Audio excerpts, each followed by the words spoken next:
Baby, you don't wanna live for. Mommy's by your side till the end and through whatever. Yeah, this is our journey together. You're special cause you're different. Never let them tell you different. Yeah, you can rely on my love for forever. You and I against the world, against the world, yeah, against the whole world. Welcome back to my channel, you guys. I told you guys I was gonna do a Q&A, so here it is. This is gonna be a two-part Q&A just because I'm pretty sure it's gonna be long. I got a lot of questions that I've been asked before. I did write them down, and questions that you guys actually send me is within this video too. So definitely two parts. Let's get started. Does Jaden have any additional diagnosis of autism? No, currently he doesn't, and he's just a wanderer. Other than that, it's just autism. He doesn't have, not that I know of, like ADHD or anything like that. He doesn't. It's just autism, his diagnosis. Did you know or have you heard anything about autism before Jaden was diagnosed? Honestly, not until my friend told me that her children had, like, her sons had autism, did I really know about autism. But I was so stuck on speech delay. I'm not even gonna sit here in front. I was stuck on speech delay. I was like, my son's speech delay. Oh, why is your hair? Oh, my son's in speech delay. I was so stuck on it, and I was like, yeah, I was just really stuck on it. So I didn't get to know about autism till my friend. She told me a little bit about it, and then I started seeing the signs in Jaden. How does he cope with play dates? Jaden, we don't have a lot of play dates. I mean, he does really good at school with other peers, but as far as being involved in play dates with other kids, it's hard. He pretty much does his own thing. It's very hard, especially if another child likes the same things as him, like cars and something. It could be really hard. But if it's like a physical thing, like they're going to a jumper place, oh, he does great. But if it's like side-by-side play, like cars and stuff, or blocks and stuff, it's hard. What is the most difficult thing about being a mom of a child with autism? Definitely the meltdowns are really hard. But once you start, I've always told this, like, to all my friends that like ask me for advice. Once you start viewing the way they view the world, you'll be able to get a lot more deeper bond with your child. And what I mean by that is, I have ran across like a lot of parents where they want their child to fit into this world where society thinks things are acceptable, and but once you start seeing that you're viewing the way your child views things, you're able to stop a lot of the meltdowns because you know what's going to trigger him or her. So when I started realizing, like, oh, if I open the lid of like yogurt and I lick it, I know he's gonna have a trigger because he's gonna think I'm eating his yogurt, like stuff like that. So definitely once you start viewing the way your child sees the world, it will get better. If you're trying to change your child to fit into this world that it's like acceptable in society, it's gonna be really hard. You're gonna have a tough road. It's gonna be very difficult for you to cope with the meltdowns. You're not gonna understand why he's having them. You're not gonna understand what's triggering him. So definitely that, the meltdowns, all that. And I think the hardest thing also is people's comments on it. I think I dealt with it where I had a lot of people judge. In the beginning, you start feeling like they're probably judging the way you're doing things. So definitely people's remarks, people's comments, even people that you don't even know, like at a grocery store or something, that they're saying something under their breath, or you know, it's hard because you want to say something, but you don't want to cause drama, you know. I do have to add that 90% of the time, I have to disclose that Jaden has autism in order for other people to really understand him and not want to judge either me or him. But now I've been able to take that time to actually try to educate others and be like, you know, my son has autism and that's why he's acting this way, you know. And then they'll be like, oh, what's autism? So then I'll explain to them. And then they end up being a more understanding of the situation, you know. But definitely, I think that's the hardest thing. When people want to comment on how you should raise your child when they themselves don't have a kid with autism, or they themselves don't even have kids at all. Yep, that's the world to you. Okay, how do you spend your time with Jaden and his sibling? It's hard because Ailani has school, and then she's in Girl Scouts, so she stays some days. And then he's in therapy Monday through Friday, so it's very hard. But when they do try to play, it would have to be outside, because inside, like I said, Jaden's interested in Ailani's toys, and then it's just conflict between them, so it does get hard. What is the reaction of people when you take Jaden to public places? They just look, they stare, they'll say some comments. They'll talk to other people about it, like, and you could just overhear their words, like what they're saying, but they won't tell you nothing. Some will say something like, oh, like, I think the most that I've got told was, oh, can he not do this, or can he not do that? And I'm like, okay, whatever. Like jumping out of place or something like that he's not supposed to, like, you know. So I think that's pretty much what it is. But now it's, I think now that I've been more open, even more open about it, like even telling strangers, like, my son has autism, that's why he's acting like this, you know, it's too much, or he's having a sensory overload. And now it's become a lot better. Are you considering funding specially adapted home to Jaden's needs? For example, he may need a sensory room to help him regulate his sensory stimuli. He may require special boundaries in your home. See, where we live, we don't have an extra room for sensory stuff. But definitely it's something that I want to look into later on when we buy a house or something. We have an extra room.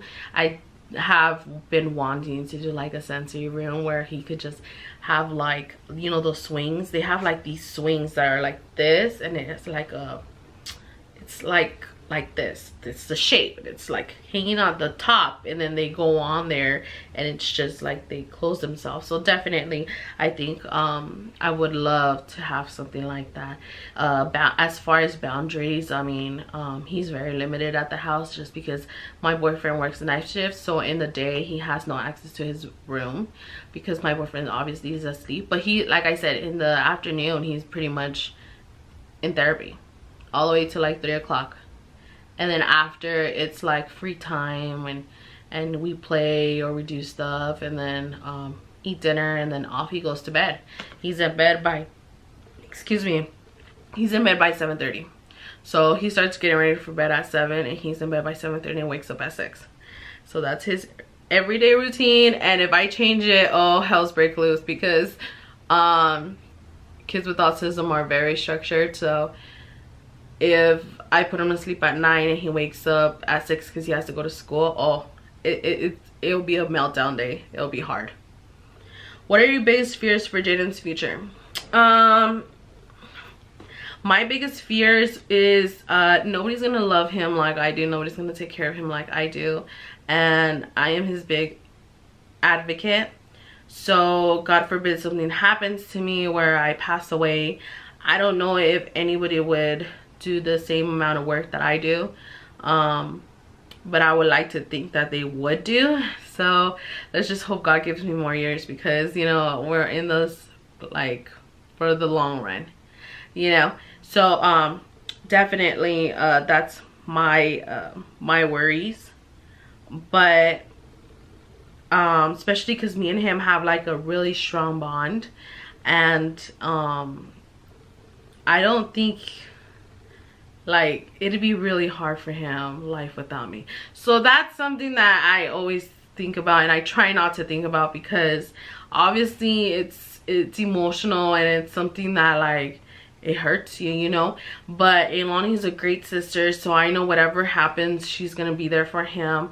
My boyfriend's a great dad, and I know that he will always be there for him, and always do and go above and beyond for him, and he knows what he has to do, you know. So I'm hoping that like when the time comes and I'm not here, they could look back to my videos and be like, okay, this is what I have to do. I have to keep myself together.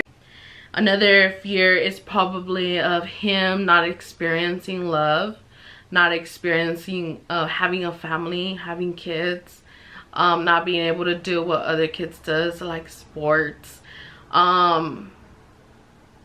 being teased, being bullied, just stuff like that. That's like some of my biggest fears. If something was to happen to me and my boyfriend, like who would he stay with? Those are my biggest fears. But I'm not gonna get there, because I've learned to just take it day by day. I'm not gonna worry about the future like that, because obviously I'm not there yet. You know, Jaden's barely gonna be what, 5? So I'm hoping that by the time it gets closer to that, like he progresses, because he's progressing tremendously right now. So I'm hoping that I'll have more in plan. But definitely I'm not saying don't think about the future, because things could happen anytime.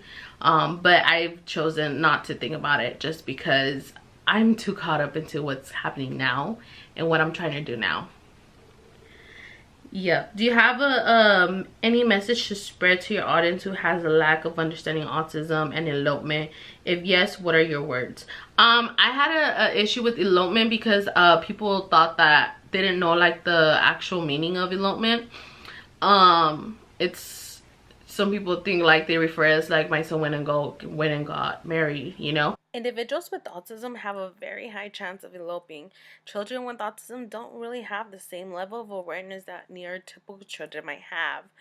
Like avoiding dangerous situations is something that they lack. For example, maybe like a child walking into traffic or willingly entering strangers' cars are perfect examples of elopement. Running away from someone, thinking it's a game, not knowing the sense of danger that is ahead of them. Okay, next question is...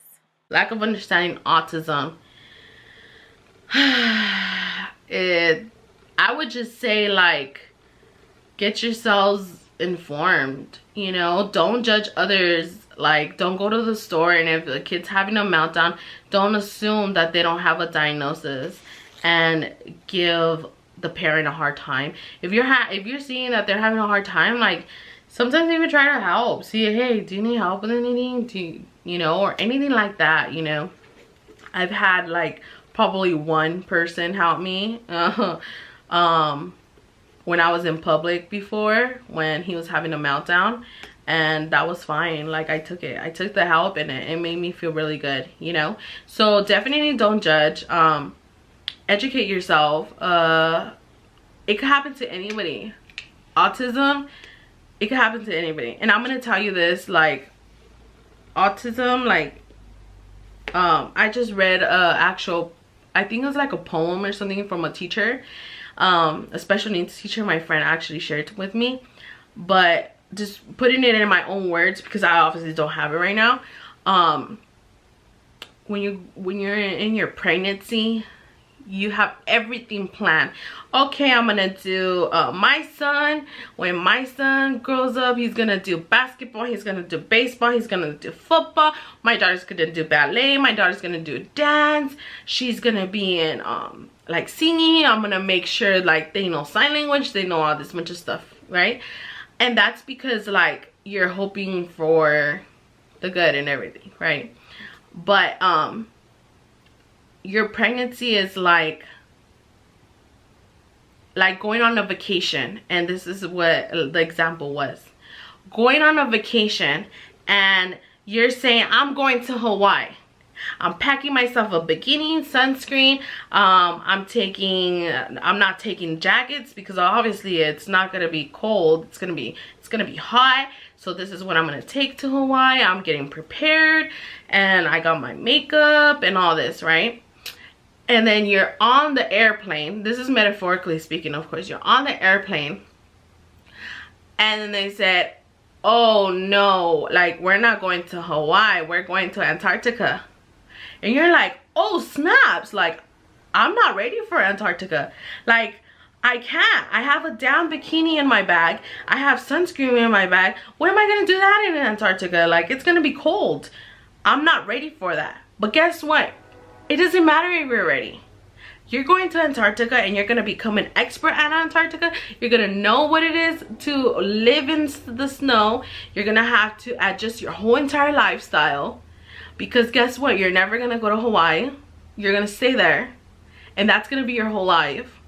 And now you gotta get rid of the bikinis, the swimsuits, and you're gonna have to go buy jackets.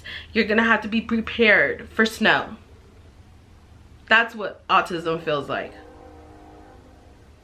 You feel like you want all this stuff for your child. You want your child to do all these things in the future. And guess what? They might not. You know, you plan for something to go one way and it goes on the other, you know? And that's what autism is. It's you becoming an expert on something you didn't even hear about before. You becoming an expert on something that you didn't even know that your child could have. That's what it is. And it becomes your lifestyle. It becomes everything. It becomes pretty much everything that now controls your whole entire household. That's what it is. And you cannot change that, you know? So it's very hard, but I have grown so much. I've become more mature. I've become more stronger, and I see life a lot different. A lot different if it wasn't for my son, you know? He did so much to change the outlook on a lot of things. But definitely I would say don't judge, because it could be next. You could be next. You could definitely be next, and nothing guarantees you. Not even if you're adopting. Okay, I want to talk to that audience that has no kids right now and that is planning to adopt. Don't think that just because it's not in their program or in their file that they don't have a disability. Don't think that you're not gonna get that, you know? I know someone that adopted 3 kids. She couldn't have kids, and all 3 kids were from different families, and all 3 had autism, you know? And yeah, it wasn't told to her, because obviously you don't find some signs till later on, you know? So definitely don't judge others, because you could maybe be in the same boat as us one day, and I hope that you are not, because it's not an easy boat to be in. It's really rocky, and you've got to hold on tight, because it's definitely moods all over the place, and you got to keep yourself together. Okay. Do I want more babies? Right now, no, I don't. I do have baby fever, and I'm like, oh my god, I want a baby. But no, it'd be really fucked up. You know, if I think about having another one right now, just because I'm already taking a lot of attention from Ailani, unfortunately. Like Jaden takes up a lot of attention, so having a third one, it's just taking attention from Jaden and Ailani. And Jaden's so jealous. He's so possessive over me, you guys. He is so possessive over me, like a lot, you know. So I don't think he'll do good. Not right now. Maybe when Jaden's older. But then, yeah, I always say I'll never start it all over again if he's 10. It'll be harder. So, I don't know. I guess we'll see what life gives me, you know? But I don't think so. I think I'm good with 2. I think we're good with 2. Your daughter, what does your daughter feel? My daughter, it's hard because they're close in age. They're only 2 years apart. So, I think it's been really hard for her. She's had to stopped dance for a whole year because Jaden had meltdowns at the studio. So she had to give up a lot. She had to grow up faster, and she had to grow up a lot more independent because of course he took a lot of my time and stuff, and my energy and my attention and stuff. So it's been really hard, but it's something that I'm definitely working on right now. So shout out to all the siblings out there, and if you have, you know, kids with autism and you have a sibling that's neurotypical, you know exactly what I'm talking about. It's so hard and it's heartbreaking because you know they want love, and you know you have to make time for them independently without your other child being involved. It's really hard, you know, but it's doable and it can happen. But she doesn't understand autism. She knows he has it, but she doesn't understand, like, you know. So it's been really hard, but yeah, that's about it. That's some of the questions I was asked, and if you guys have any more questions, please let me know. I'm an open book. I'm very open with my answers. I'm very honest, and I'll tell you what's up, you know. So don't forget to subscribe, like. Thank you for the amount of support I've been having with my last videos. I truly appreciate it. I see you guys. Thank you so much. And like I said, like, share, comment, and subscribe, and join this journey because you're definitely not alone, you guys. Okay, bye. Journey, yeah. It's a journey.